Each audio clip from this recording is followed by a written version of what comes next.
For Pecco Bagnaia, who took a comfortable victory in the end, resisting the brilliant... But it's very much game on, as Pecco Bagnaia now is, 44 points behind Fabio Quartararo in the championship. Jack Miller then finds himself to another podium here in Austria. Great job by him. He's with Simon in Parc Ferme.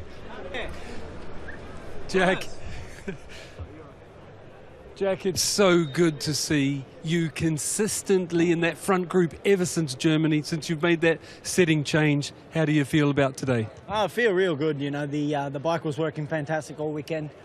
You know, I tried to put a little move on Pecco early on in the race. Just, I felt like I could maybe, you know, help tow us away a little bit. I felt like I had a bit more speed, but as soon as I showed him a wheel, he put the pedal down, and I was just sort of with my tongue hanging out trying to stay with him. So he rode a fantastic race. I ran out of everything at the end there. Honestly, I was suffering a lot, but you know, I was lucky not to get caught up with Martin there at turn one. I broke deep, and I don't know where he was planning on going, but he ended up somewhere, that's for certain. So unlucky for him, but nonetheless, we managed to stay upright, bring it home, put it on the podium, some more points on the board, and looking forward to heading to Misano now.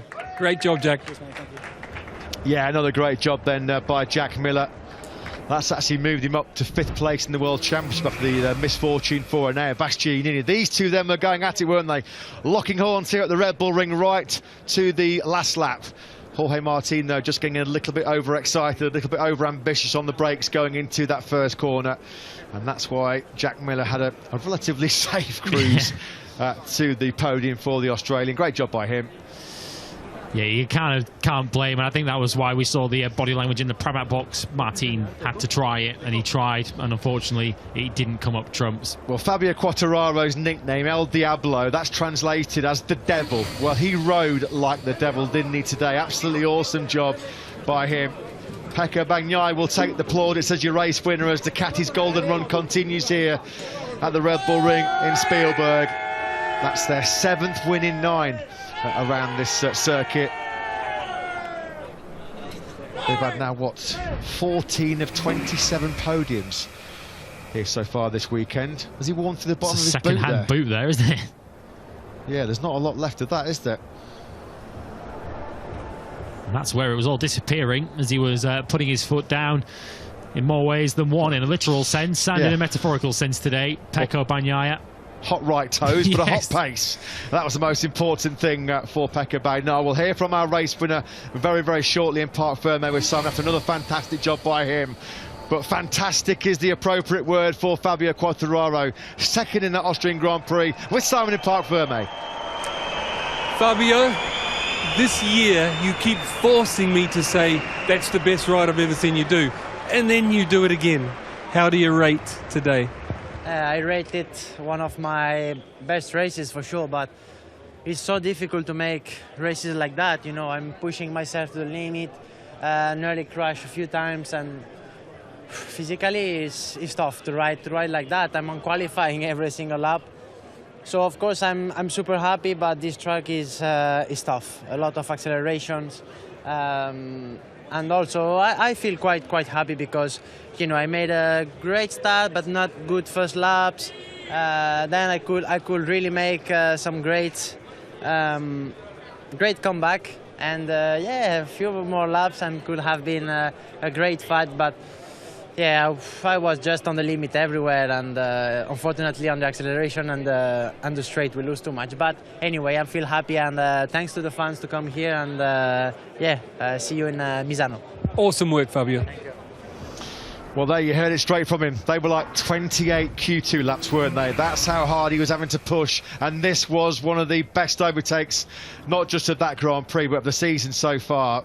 On the inside of Jack Miller through that chicane, turn 2A. Look at Jorge Martin. Absolute bucking bronco, wasn't he, on that Ducati GP22? He had late race misfortune, crashing out of 3rd up at the first corner. But Fabio Quartararo then finds himself on the podium for the 27th time in MotoGP. But congratulations to this man. It's 3 wins on the spin for informed Pecco Bagnaia with Simon. Pecco, from the outside it looked like perfect Pecco today. How did it feel on the inside? It was long, very long. It was a long race. To be more calm and care, we chose to use the soft front, but wasn't the correct choice for me at the finish of the race. But I'm very happy. I'm very happy. I did too many mistakes in the first part of the year, so was the time to be more smart. And when I look at the gap, I try to be very constant with the time lapse, because I was sure that my pace was good enough to open this gap. And in the last 2 laps, I just tried to be more calm possible, because the front tire was closing everywhere. So I'm very happy. Again, this weekend we have done an incredible job. So I'm very, very happy with my team that they have done an incredible job yesterday. So I'm very happy. And now we move on to Misano, and I'm very looking forward to be there again. Pecco, congratulations. Thank you very much.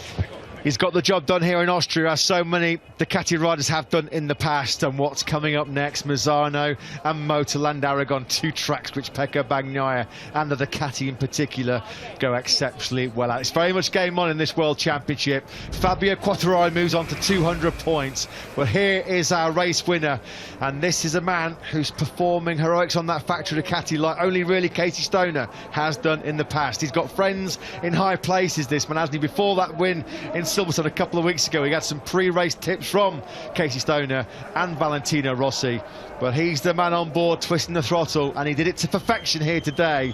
Over 42 minutes and 14 seconds of, well, complete domination really by Pecco Bagnaia. Maybe if it was a 29-lap race, Lewis, it would have been a bit different story. It is interesting to consider it, isn't it? Pecco Bagnaia telling us there that he was just trying to be as calm as he could be and as clean and make no mistakes on those final 2 laps. So if he'd had to really put the hammer down in the latter stages, we'll never know whether he would have had a response for the pace of Fabio Quartararo, who, as mentioned, close to within 0.4 of a second of him, just under half a second on that final lap. More celebratory shots of Davide Tardozzi, who doesn't do half measures, does he, when he celebrates a Grand Prix victory, and he's getting used to celebrating them in 2022.